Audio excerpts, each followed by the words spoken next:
Sentence him to 15 years Florida State Prison, and that'll run consecutive to count 1. السلام عليكم.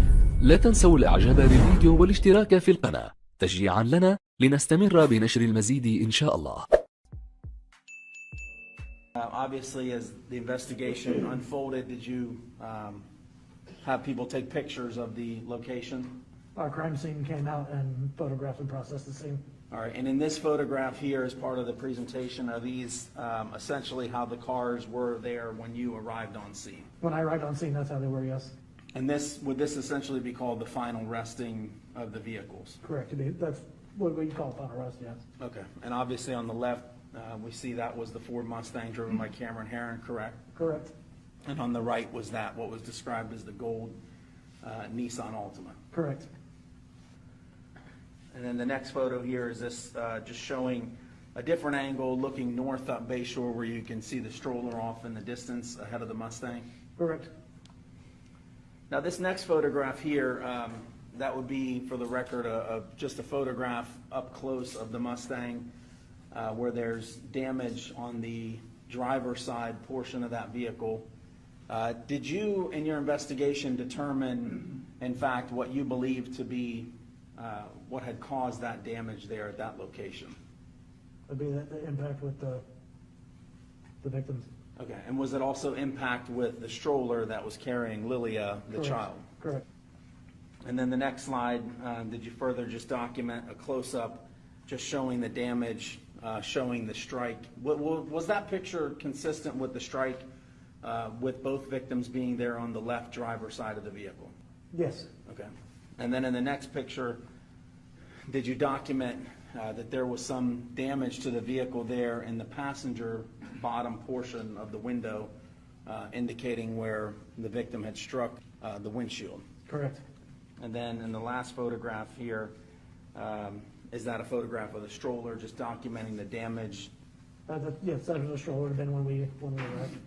And was that damage, did you at some point verify that that damage was consistent with that damage there on the driver's side front portion of that Ford Mustang? You can line the stroller up with the Mustang and you can see how it fits in there perfectly.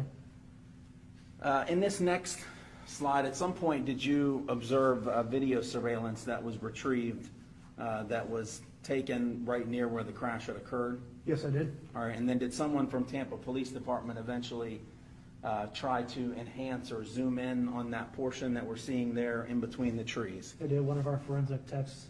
All right, and if you can just describe to us, before I play it, essentially kind of what we're going to be looking for here before I play this video. And that would be looking kind of southeast on Bayshore. So northbound lanes are going to be, where your green boxes, you're going to see, that's after the crash.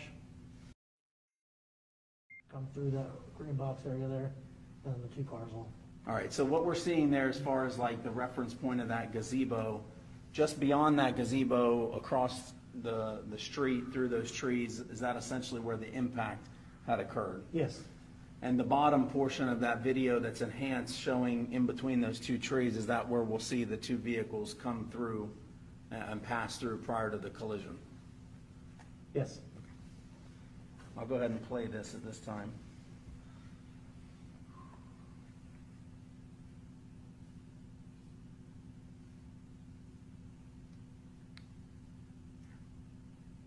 Now what we just saw it there, I'll play it again, but I just paused it there. Is that first vehicle that we see in that bottom enhanced portion, is that the Ford Mustang just prior to the collision? It is. And then, I couldn't stop it, but let me play it again. But the vehicle that we see right behind him, is that the Nissan Altima? It is. And did you determine during your investigation that those vehicles, based on this video and based on the witness statements, appeared to be very close to each other prior to the impact? They were. Okay. But was the Ford Mustang the vehicle ahead of the Nissan Altima? The Mustang was in front, yes.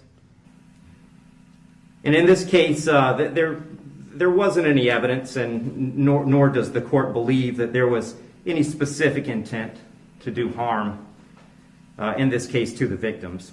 But there was intent to drive at an egregious speed, 102 miles an hour, regardless of the consequences and regardless of who that ended up harming.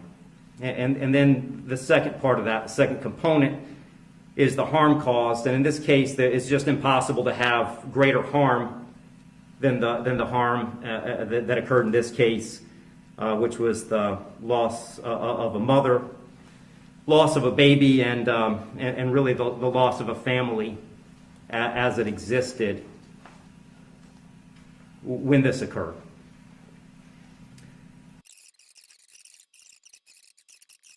And the court doesn't find that either the minimum or the maximum is appropriate in this case. I've said it several times, the serious nature of the offense, egregious nature of the conduct, and mostly the harm that's been caused prevent me from putting this as a bottom of the guidelines minimum case. But the departure bases argued by the defendant did provide some reason not to put it at the top of the maximum.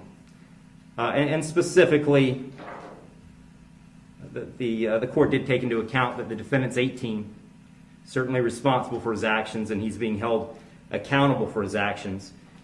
But the age of 18, the court finds, is a mitigating factor and shouldn't put this at a maximum. Also, the complete lack of prior criminal history is something that the court considered as preventing this from being at the top. So having said all that, the court is going really toward the middle between the minimum under the guidelines and the maximum punishment permitted under Florida state law. So on count one, vehicular homicide, the court's going to adjudicate the defendant guilty, sentence him to 9 years in the Florida State Prison. On count two, same charge, court will adjudicate the defendant guilty, sentence him to 15 years Florida State Prison, and that'll run consecutive to count one, for a total of 24 years Florida State Prison.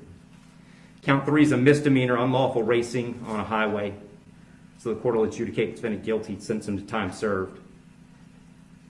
Give credit for time served, I believe, 2 days. Court will impose mandatory court costs. Mr. Herron, you have given up the right to appeal the determination of your guilt or innocence. You do have 30 days to appeal the sentence of the court. And I'll direct the bailiffs to take Mr. Herron into custody.